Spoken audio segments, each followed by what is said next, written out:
EBS 개인 양육 교재는 세가족도 훈련하는 거지만 제자를 찾는, 제자를 또 훈련하는 교재이기도 합니다. 그래서 세가족도 이제 1대1로 이렇게 우리가 처음에 양육을 많이 하는 게 좋잖아요. 왜 그러냐면 그 사람의, 그래야 그 사람이 어떤 문제가, 어떤 개인의 우리가 영적인 것들을 좀 알아야 되니까, 배경도 알아야 되고 그들의 개인의 어떤 고민 같은 것도 알아야 우리가 답을 주기 때문에, 그래서 구체적으로 이 사람들 도와주기 위해서 개인적으로 하는 게 참 좋잖아요. 근데 사실 제자도 마찬가지예요.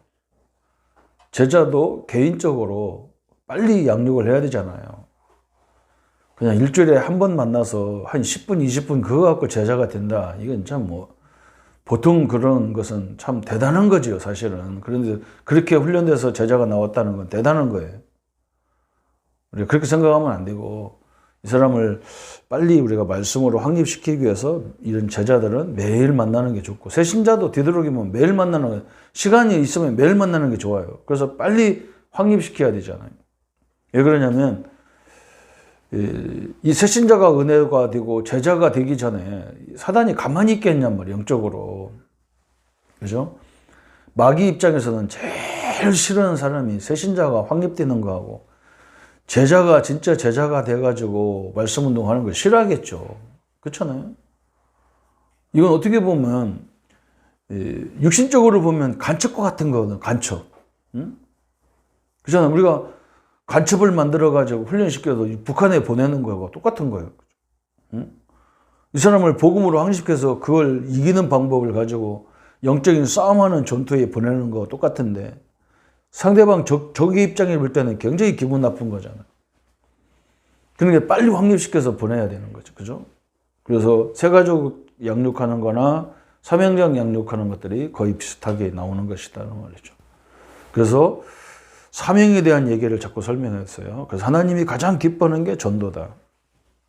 그러면 사단은 또 거꾸로 하면 마귀 입장에서는 제일 우리를 이 복음 아는 걸 싫어하겠죠. 그래서 전략이 있단 말이에요. 이런 사건 저런 사건 다 해가지고 우리 신분만 무너지면 되는 거예요. 내가 구원의 축복이 뭔지만 모르면 되는 거죠. 그러면 이제 우리가 이걸 이기는 방법이 뭐냐면, 내가 막 예수 이름으로 싸우는 것도 이기는 거지만 내가 하나님의 은혜 속에 자꾸 들어가는 거예요. 하나님 만남 속에. 그러면 끝나는 거니까. 그러면서 이제 마지막에는 이제 하나님이 쓰시는 일꾼으로 우리가 쓰임을 받아야 되겠죠. 그죠? 그럼 하나님은 누구를 쓰시느냐는 말이에요. 그게 이제 또 중요한 말. 그 사도행전 2장에 늘 성령의 충만함을 누리는 사람을 쓰시겠죠. 쓰시는 게 아니라 그 사람이 역사 일어날 수밖에 없어.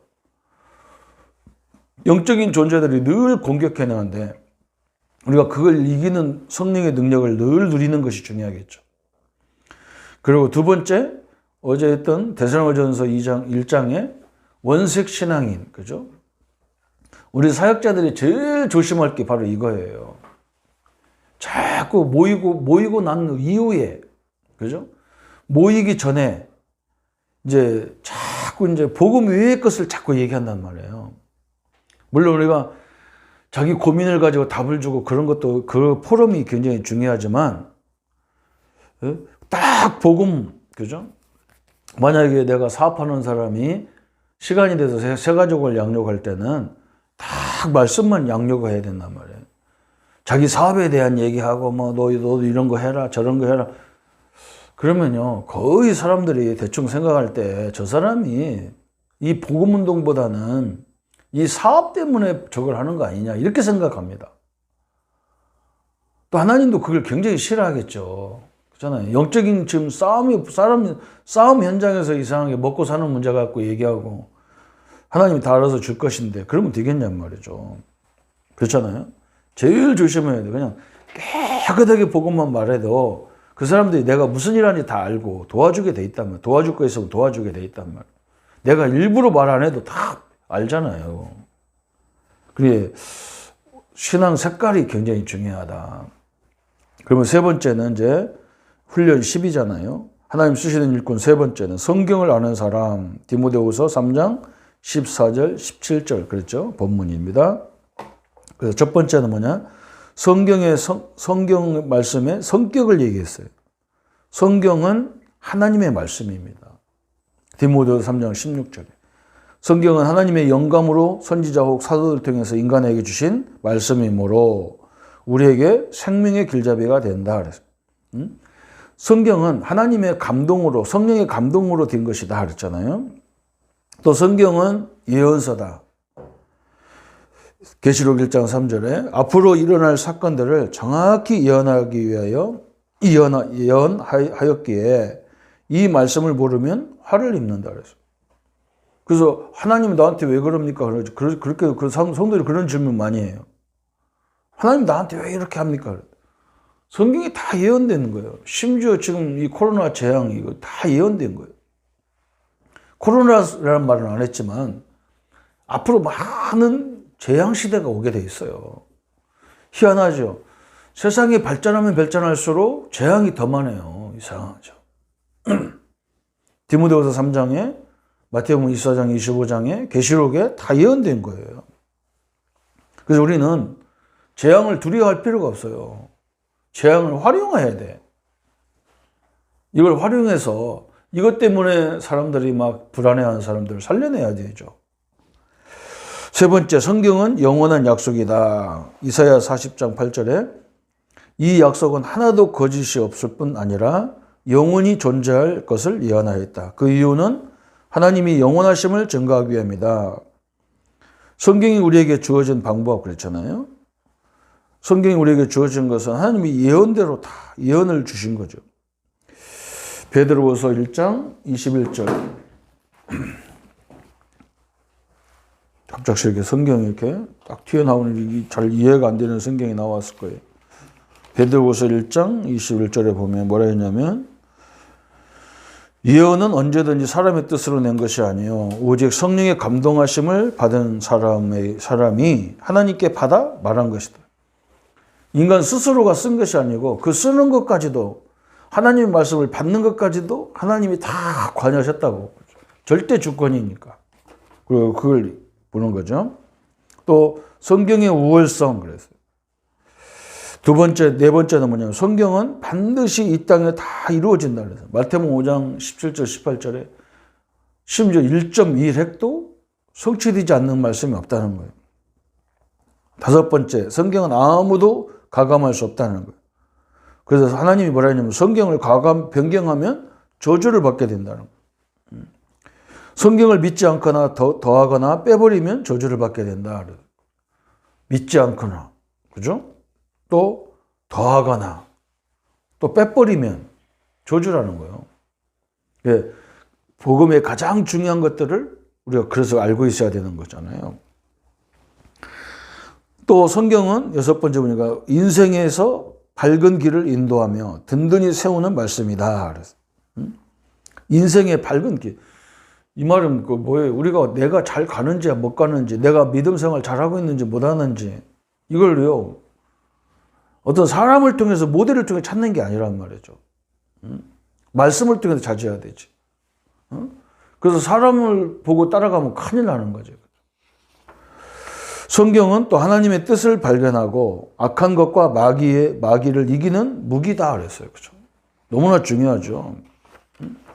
이 말씀은 성경은 계약서와 같은 거예요. 계약서. 그죠? 성경이 이렇게 말했으면 그 하나님이 그렇게 말한 건 계약이거든.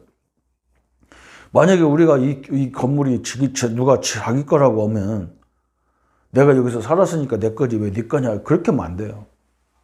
문서를 내놓아야 돼. 문서를. 봐봐라. 우리가 이렇게 우리 이름으로 등기가 돼 있지 않냐. 응? 네 거 등기 갖고 봐라. 이래야 되잖아. 응? 그걸 무조건 대고 뭐 내 거라 싸울 필요가 없는 거예요. 그렇죠? 응? 마귀한테도 그걸 마찬가지야. 네가 어떻게 구원받았느냐? 성경이 누구든지 예수 이름 부르면 구원받는다고 하지 않았냐? 이래야 돼. 아니 너 같은 것이 무슨 기도한다고 응답받냐? 내가 기도해서 응답받는 게 아니라 예수 이름으로 하면 응답 주신다고 얘기했지 않냐? 이래야 된단 말이에요. 그죠? 네가 무슨 하나님과 함께 하느냐? 성경이 얘기했지 않느냐? 우리를 함께 하려고 불렀다고 하지 않느냐? 이렇게 해야 된단 말이에요. 내가 어떤 체험을 갖고 자꾸 얘기하면 안 되는 말이죠. 그죠? 체험도 필요하지만 체험을 얘기하는 게 아니란 말이죠. 그렇게 인도를 받으면 되고요. 큰 두 번째입니다. 성경의 내용 주제는 무엇인가 그랬어요. 한 5가지 주제가 나오죠. 인간이 마귀의 유혹을 받아서 하나님을 알지 못하는 죄인이 되었고 그 죄로 인하여 지옥으로 간다는 사실을 경고하고 있다. 이게 창세기 3장 사건이 모든 인류의 시작이라는 것이 성경에 설명하고 있어요. 그래서 죄 가운데 있는 인간에게 오실 메시아 예수 그리스도를 믿으면 구원 얻게 된다. 그래서 창세기 3장 사건에 있는 사람들은 아무리 몸부림쳐도 본인이 자기 문제를 해결할 수 없어요. 그래서 그리스도를 메시아를 보내주겠다 그 말이고, 세 번째는 성경은 그 메시아에 대한 약속 이야기가 한 400회 이상 계속 증거되는 거. 이 땅에 오셨다는 그 구약에 400회 이상 약속된 그가 이 땅에 오셨다는 증거가 신약 성경. 구약은 400회에 걸쳐 가지고 계속 예수님이 오신다는 걸 얘기하고 있다는 거예요. 신약은 그 예수님이 오셨다 그 얘기를 하는 거예요. 그래서 이 예수를 믿고 영접한 자는 구원을 얻는다는 약속이 성경에 약속된 거예요. 요한복음 3장 16절. 하나님이 우리 세상을 세상을 사랑하는 게 참 우리 인간을 이처럼 사랑하는 거예요. 어떻게 사랑하느냐? 당신의 아들을 죽일 정도로 나를 사랑하는 거예요. 우리 성도님들 그걸 갖고 있어야 돼요. 누가 나를 위해서 죽고 누가 나를 위해서 삽니까? 밥 3끼는 먹여주려나 몰라도 나를 위해서 죽을 사람 아무도 없어요. 예수님 외에는 없어요. 그 정도로 내가 값 있는 사람이라는 거예요.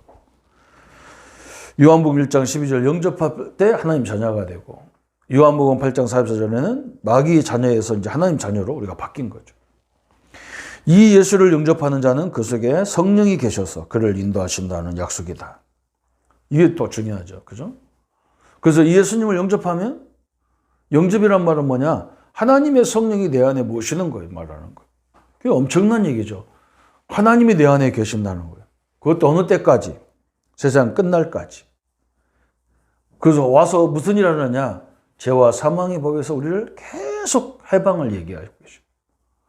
우리가 이미 영접할 때 해방 받았는데 아직도 성도들이 해방이 안 된 것처럼 사는 사람이 너무 많아요. 그래서 그걸 계속 성령이 강구하시는 거예요. 그러면 세 번째 나왔죠. 큰 수학의 세 번째. 성경을 배워야 되는 목적이 뭐냐? 요한복음 20장 31절에 또 중요한 걸 예수님이 설명했잖아요. 그죠? 요한복음 20장 31절에 했어요.